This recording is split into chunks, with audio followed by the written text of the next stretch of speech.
Merci pour votre invitation à venir en tant que groupe de musique slamish, à participer avec vous dans ce week-end d'évangélisation. C'est un véritable plaisir de revenir en France, où nous sommes venus plusieurs fois déjà, pour chanter et présenter un peu de notre culture irlandaise et aussi de notre foi, car chaque membre du groupe est chrétien, chacun et chacune connaît le Seigneur, et donc c'est pour nous une joie de pouvoir partir un peu partout en Europe pour chanter et aussi pour présenter notre Seigneur aux personnes qui viennent au concert. Alors, c'est beaucoup à dire que Slamish est une montagne en Irlande, parce qu'il faut dire que une montagne en Irlande vaut une colline en France. Et Slamish est une toute petite montagne. C'est là où, d'après ce que notre saint patron Patrick a dit de lui-même, c'est là où il a fait sa première rencontre avec Dieu.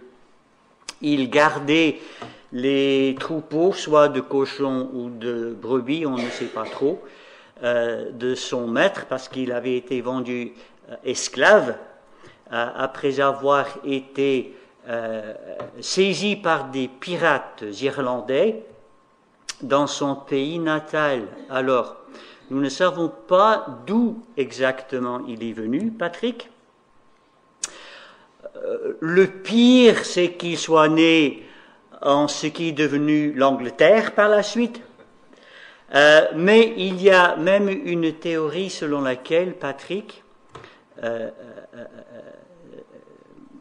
serait né en France, en Gaule, et que c'est de la Gaule qu'il est parti pour venir en Irlande. On n'en sait rien, on ne sait pas trop concernant son lieu de naissance. Tout ce qu'on sait, c'est qu'il a fait sa formation missionnaire à Auxerre dans un monastère en France, et puis il est revenu en Irlande par la suite pour évangéliser les sauvages irlandais. Et ce serait vraiment mal à propos de dire que les choses n'ont pas beaucoup changé en Irlande par rapport aux sauvages, mais il a eu une influence énorme dans notre pays. En fait, l'Irlande est devenue ce qu'on a appelé, dans le passé au moins, la terre des savants et des saints. Et tout ça dû à l'influence de Patrick, l'évangéliste. Pourquoi est-ce que nous, en tant que groupe de musique, nous avons choisi le nom de Slamish, ce qui veut dire le mot de Mish, Slieve Mish, en irlandais, qui est raccourci pour donner Slamish. Nous avons choisi ce nom à cause de Patrick, parce que lui, il est venu du continent européen pour nous évangéliser, et nous, en tant que groupe de musique, nous allons un peu partout en Europe, en Espagne, au Portugal, en Suisse, en France, en Allemagne, etc., pour apporter le message de l'Évangile aussi. Donc voilà, Patrick a été notre inspiration. Mais revenons à nos moutons, et nous allons reprendre ce texte de Jacques pour dire ce que l'apôtre a à nous dire concernant la véritable foi qui sauve. Bon, j'aimerais dire aussi un grand merci à toutes les personnes qui s'occupent de nous pendant ce séjour, pour nous héberger, pour nous nourrir. Nous en sommes vraiment reconnaissants. Jacques 2, donc, un passage tiré de cet épître que Martin Luther a détesté, parce que pour lui, ça allait à l'encontre de ce qu'il voulait enseigner concernant la justification par la foi. Mais je peux dire que Martin Luther avait tort. C'est une belle épître, et nous sommes contents d'avoir cet épître dans notre Bible. Chaque jour, des milliers de Chinois quittent Hong Kong pour aller faire leurs courses dans la ville de Shenzhen, en Chine continentale. Là se trouve le gigantesque centre commercial de Lowu, où les gens peuvent se procurer toutes les grandes marques à un prix bien moins cher que nulle part ailleurs. Par exemple, une montre Rolex ne coûte que 60 €. Seul bémol, beaucoup de ces produits sont des contrefaçons. En fait, on a appelé Lowu la capitale mondiale des faux produits de luxe. Peu importe, les consommateurs les arrachent comme des petits pains, car ils sont contents de porter des fausses chaussures Gucci ou des fausses portefeuilles Chanel, tant que cela donne à leurs voisins et collègues l'impression qu'ils possèdent le vrai de vrai. Or, le passage biblique que nous venons de lire traite d'apparences trompeuses, bien plus pernicieuses encore que ces faux produits de luxe vendus en Chine. Jacques pose dans ce passage une question très pertinente. Au verset 14 que je relis, Jacques 2, verset 14. « Mes frères, que sert-il à quelqu'un de dire qu'il a la foi s'il n'a pas les œuvres? Cette foi peut-elle le sauver ?» D'après Jacques, il est inutile de prétendre avoir la foi si notre vie ne donne aucune preuve d'un véritable changement de cœur et de comportement.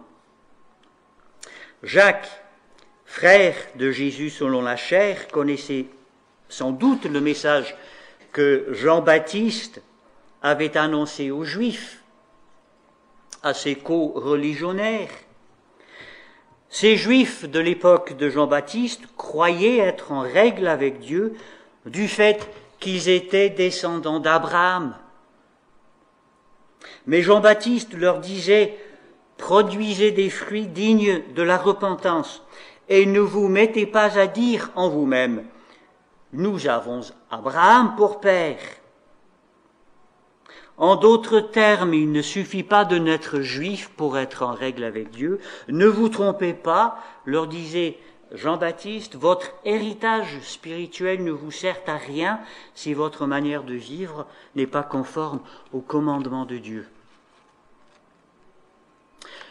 Jacques reprend donc le message de Jean-Baptiste ici pour dire que la vraie foi ne consiste pas en de belles paroles pieuses ou en des apparences extérieures trompeuses, elle prouve son authenticité par ses œuvres.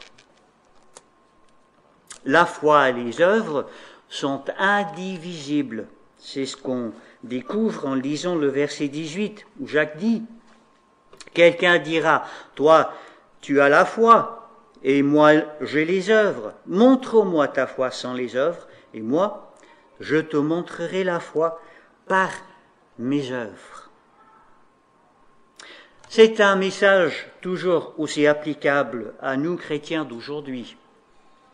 On a beau connaître, voire aimer toutes les doctrines saines de la Bible et fréquenter la meilleure église évangélique qui soit, si notre comportement et nos attitudes n'en sont pas transformés, notre prétendue foi ne vaut rien. Prenons l'exemple des démons, selon le verset 19 de ce passage, où Jacques dit « Tu crois qu'il y a un seul Dieu, tu fais bien. » Les démons le croient aussi et ils tremblent. Jacques a écrit sa lettre à des chrétiens d'origine juive.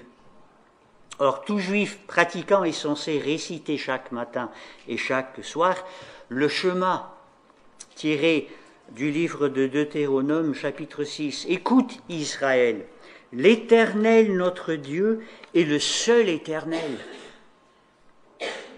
2 fois par jour, il faut le réciter, si on est juif orthodoxe. La croyance en un seul Dieu, le monothéisme, est la doctrine clé du judaïsme. Jacques dit que c'est bien de croire cela. Par contre, si ce que nous croyons ne transforme pas notre conduite en mieux, eh bien, notre foi est comme celle des démons. Est-ce que leur foi les sauve? Non, évidemment. De même, la foi de ceux qui se disent chrétiens, mais ne mettent pas en pratique ce qu'ils prétendent croire. Un jeune homme a été convoqué à un entretien pour un emploi dans une petite entreprise. Un jeune homme chrétien. Son apparence élégante et soignée a fait bonne impression sur le PDG de la ferme. Les références figurant dans son excellent CV provenaient de son pasteur, aussi d'un ancien moniteur de l'école du dimanche, et en plus d'un diacre de son église. Le PDG examinait le CV pendant quelques instants, ensuite il a dit au jeune homme « Je suis bien content de lire les recommandations faites à votre sujet par les amis de votre église. Seulement j'aimerais bien en recevoir de la part des personnes qui vous connaissent les autres jours de la semaine, aussi bien que le dimanche. » Très perspicace, n'est-ce pas? N'y a-t-il pas trop souvent un grand contraste entre le comportement des chrétiens le dimanche au culte et leur conduite dans le monde et au sein de la famille les 6 autres jours? Jacques a quelque chose à dire à ce propos. Au verset 15 jusqu'au verset 17, Jacques 2, verset 15 à 17. Si un frère ou une sœur sont nus et manquent de la nourriture de chaque jour, et que l'un d'entre vous leur dise « Allez en paix, chauffez-vous et rassasiez-vous », et que vous ne leur donniez pas ce qui est nécessaire au corps, à quoi cela sert-il? Il en est ainsi de la foi. Si elle n'a pas les œuvres, elle est morte en elle-même. Elle est morte en elle-même. Jacques condamne ici l'hypocrisie. En ancien grec, le mot hypocrite veut dire comédien ou acteur. En Grèce antique, les acteurs portaient un masque quand ils montaient sur scène pour montrer qu'ils jouaient un rôle. Par extension, les Grecs ont commencé à appeler hypocrite celui qui feignait des vertus ou des opinions qu'il n'avait pas. Eh bien, dans les églises, il y a parfois des acteurs qui se font passer pour de bons chrétiens. Ils chantent les cantiques dans l'assemblée, ils lisent parfois leur Bible, peut-être qu'ils prient même au culte, mais quoi qu'on puisse réussir parfois à tromper les autres, on ne pourra jamais tromper Dieu. Donc c'est utile de se poser de temps en temps la question, qu'est-ce que je porte? Est-ce que je porte un masque, moi? Ma foi est-elle authentique? Qu'est-ce qui, dans ma vie, prouve que j'appartiens à Dieu, que je suis en Christ? Quand ma femme et moi, nous avons commencé un ministère d'implantation d'église en région parisienne à la fin des années 80, nous étions dans le département du Val-de-Marne, et après avoir eu une campagne d'évangélisation pendant 2 semaines, j'ai commencé à rendre visite chez les personnes qui s'étaient intéressées plus ou moins au message que nous voulions apporter lors de cette campagne. Nous avons commencé un culte dans notre salle de séjour, dans un petit appartement. Et un dimanche, nous étions peut-être une quinzaine de personnes réunies pour le culte. Comme d'habitude, nous avions notre moment de partage et de prière, et une jeune femme s'est levée pour donner de leurs nouvelles. Alors, j'avais déjà rendu visite chez cette famille, à ce moment-là, lors de la première visite, la jeune femme n'était pas présente, c'était son mari qui était là. Et on a parlé du Seigneur et tout, il me semblait bien qu'il connaissait Dieu. Et il a même voulu prier à la fin de notre entretien. Et cette famille a commencé à fréquenter notre petit culte dans notre appartement. Alors ce beau dimanche, la jeune femme s'est levée pour annoncer qu'elle était enceinte de leur 3e enfant. Tout le monde qui était là était ravi de recevoir cette nouvelle. Mais tout de suite après, la jeune femme a dit: mais mon mari veut que j'avorte. Il était à côté d'elle. Mon mari veut que j'avorte, mais j'ai pris la décision que je ne vais pas le faire parce qu'il m'a déjà obligé de le faire 3 fois. Vous pouvez imaginer combien on était embarrassés d'entendre cela, et lui, il était là. Donc, cet après-midi-là, je suis allé voir cette famille et j'ai parlé avec eux pour leur dire que ça n'allait pas du tout. On ne peut pas prétendre être chrétien et faire cette chose. Et après un long entretien, lui, le mari, il était d'accord pour ne pas obliger sa femme à avorter. Mais il a dit: cet enfant, je veux rien avoir avec cet enfant. C'est elle qui doit s'occuper de lui. Elle aura le droit de porter l'enfant, mais moi, je me lave les mains de tout ce qui appartient à lui appartient. Et c'est ce qu'elle a fait, cette femme. Mais lui, il avait donné l'impression d'être quelqu'un qui connaissait le Seigneur, mais c'était loin de là, loin de la vérité. Finalement, pour l'histoire, la jeune femme avait décidé dès le début d'appeler son enfant Emmanuel, que ce soit un garçon ou une fille. Parce qu'elle m'a dit: si cet enfant naît, ce sera seulement par la main de Dieu et par la puissance de Dieu. Donc il ou elle s'appellera Emmanuel. L'enfant aîné, c'était un petit garçon. Et vous auriez vu le changement dans ce papa. Un miracle dans le cœur de ce papa. Parce que cette femme a tenu ferme avec le Seigneur. Emmanuel. Mais son mari, ça, c'était autre chose. La femme m'a dit par la suite aussi que son mari avait menacé de tuer le pasteur de l'église où ils allaient. Et effectivement, il avait un revolver. Donc moi, j'étais bien content de pouvoir partir en congé missionnaire quelques semaines après ça, pour m'extraire un petit peu à ce danger qui se présenterait peut-être à moi. Alors Jacques dit: veux-tu comprendre, homme vain, que la foi sans les œuvres est stérile?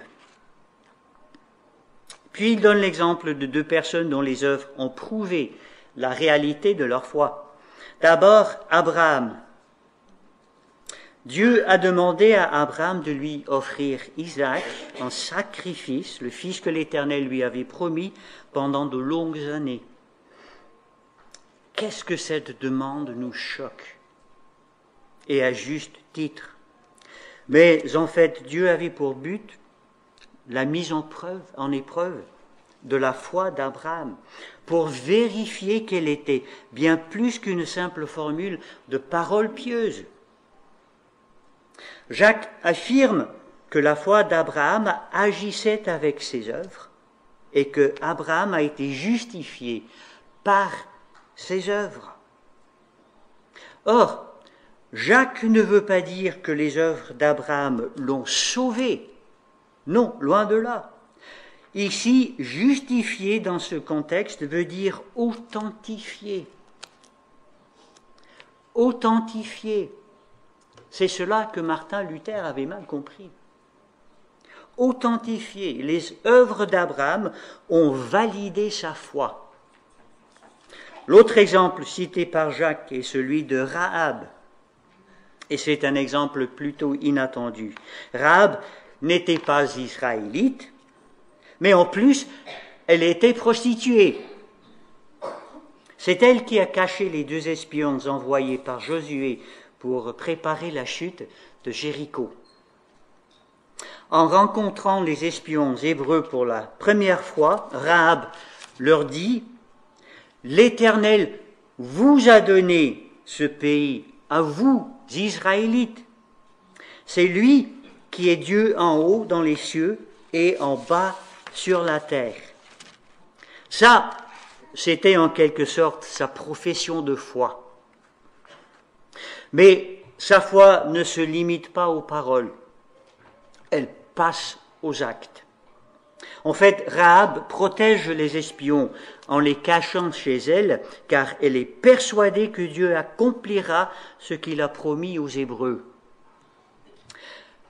Mais elle risque ainsi la mort pour un acte de trahison. Donc, comme Abraham, Rahab, elle aussi prouve la réalité de sa foi par ses actes. Le message de Jacques est clair comme le jour. La foi sans les œuvres est morte. Tout comme Jésus a dit lui-même, « Ceux qui me disent Seigneur, Seigneur, n'entreront pas tous dans le royaume des cieux, mais seulement celui qui fait la volonté de mon Père, qui est dans les cieux. C'est à leurs fruits que vous les reconnaîtrez. C'est à leurs fruits que vous les reconnaîtrez. » Jésus dit cela dans Matthieu chapitre 7. Et quels fruits devons-nous porter? Quelles œuvres témoignent de la réalité de notre foi? Eh bien, je crois qu'on peut appeler bonnes œuvres tout acte que nous accomplissons en accord avec les 2 grands commandements que Jésus nous donne dans Matthieu chapitre 22. Si vous voulez ouvrir votre Bible dans ce chapitre, Matthieu chapitre 22 au verset 36. Matthieu 22, verset 36. Donc, les disciples posent cette question à Jésus. « Maître, quel est le plus grand commandement de la loi ?» Jésus lui répondit, « Tu aimeras le Seigneur ton Dieu de tout ton cœur, de toute ton âme et de toute ta pensée. C'est le premier et le plus grand commandement. Et voici le second, qui lui est semblable. Tu aimeras ton prochain comme toi-même. De ces 2 commandements dépendent toute la loi et les prophètes. » Selon la première catégorie de ces commandements, ce que Jésus dit correspond au premier commandement du décalogue des 10 commandements, c'est-à-dire à notre relation avec Dieu. Et pour moi, en tant que bonnes œuvres accomplies par les chrétiens, cela comprend l'assistance au culte, le culte personnel, la prière, la lecture biblique, la communion avec les frères et sœurs en Christ, enfin, tout ce qui contribue à ma sanctification au sein de mes frères et sœurs en notre relation avec Dieu. Si quelqu'un se dit chrétien, mais néglige ou ne s'intéresse pas à ces choses, il doit absolument s'examiner pour voir s'il est vraiment dans la foi. La deuxième catégorie mentionnée par Jésus correspond aux 6 derniers commandements du décalogue. Aimez votre prochain comme vous-même. Cela a rapport avec notre relation avec les autres, avec notre prochain. En d'autres termes, tout ce que vous voulez que les hommes fassent pour vous, vous aussi faites-le de même pour eux. La règle d'or, selon Jésus. Et effectivement, la Bible nous exhorte à pratiquer en tant que chrétiens le bien envers tous et surtout envers les frères dans la foi. Les disciples de Jésus sont appelés à être de bons samaritains.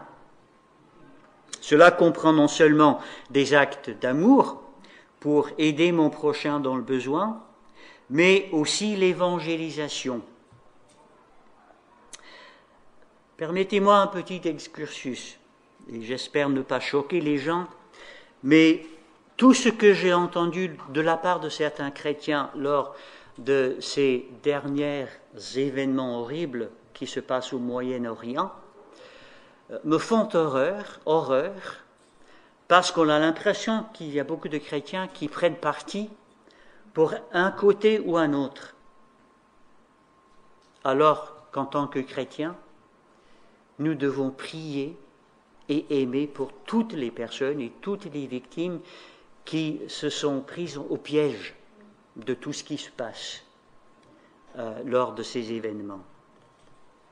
Aimer les autres, faire du bien aux autres, qu'ils fassent partie de ma tribu ou non. Cela comprend non seulement des actes d'amour pour aider mon prochain, mais aussi l'évangélisation, comme j'ai dit, l'annonce du seul message capable de délivrer les gens du péché et de la condamnation éternelle. Mais c'est coûteux de se dépenser pour les autres, n'est-ce pas? Et pourtant, si je ne fais aucun effort pour sortir de mon petit monde privé, ignorant ainsi les besoins d'autrui, j'ai intérêt à me demander si ma foi est vraiment celle qui sauve. Cependant, les œuvres dont il est question, qui authentifient ma foi, ne concernent pas seulement mon service actif pour Dieu, c'est-à-dire en utilisant les dons que l'Esprit Saint m'accorde pour la gloire de Dieu. Non seulement mon service actif, mais ces œuvres comprennent aussi, et peut-être même primordialement, mon caractère. Non seulement les dons de l'Esprit que je puis exercer, mais le fruit de l'Esprit dans ma vie. Ces fruits, ou ce fruit qui nous est donné dans Galates, chapitre 5, je me suis corrigé, ce n'est pas des fruits, c'est un fruit que nous devons tous porter dans leur ensemble. Galates, chapitre 5, au verset 22. Le fruit de l'esprit, c'est l'amour, la joie, la paix, la patience, la bonté, la bienveillance, la foi, la douceur, la maîtrise de soi. On a beau faire toutes sortes d'exploits pour le Seigneur. Si mon cœur est loin de son amour, si je le fais simplement pour impressionner les autres ou pour tenter d'impressionner Dieu, quel est mon caractère? Quel fruit est-ce que je porte pour la gloire du Seigneur? Est-ce que le message de l'Évangile m'a transformé à ce niveau-là? Ce que je présente aux frères et sœurs lors du culte le dimanche, est-ce que c'est la même chose que je présente au sein de ma famille quand je rentre après le culte? Je termine en citant ce scénario qui a souvent été cité dans ce contexte, des œuvres qui prouvent si je suis vraiment dans la foi. Tu habites un pays où le christianisme est formellement interdit, comme en Arabie saoudite ou en Corée du Nord, par exemple. Or, tes voisins qui détestent le nom du Christ t'accusent d'appartenir à la religion proscrite. Tu es arrêté et interrogé de façon bien musclée par la police secrète. Tu comparais finalement en justice et si le juge te trouve coupable, tu risques une peine très lourde, peut-être même la mort. Mais voici la grande question. Le juge disposera-t-il de suffisamment de preuves pour te condamner?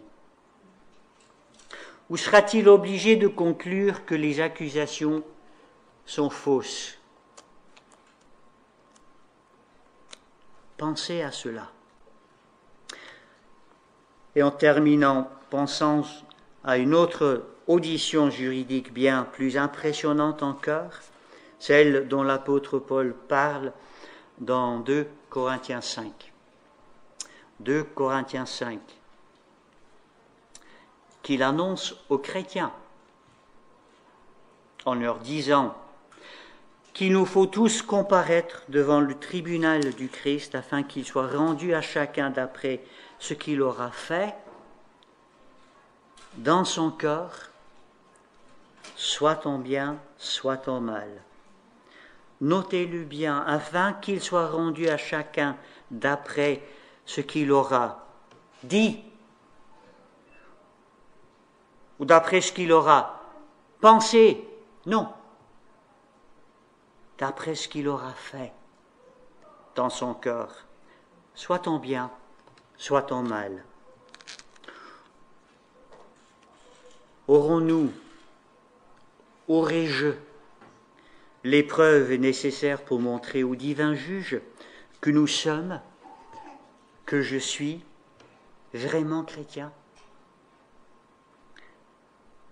C'est à nos fruits qu'il nous reconnaîtra.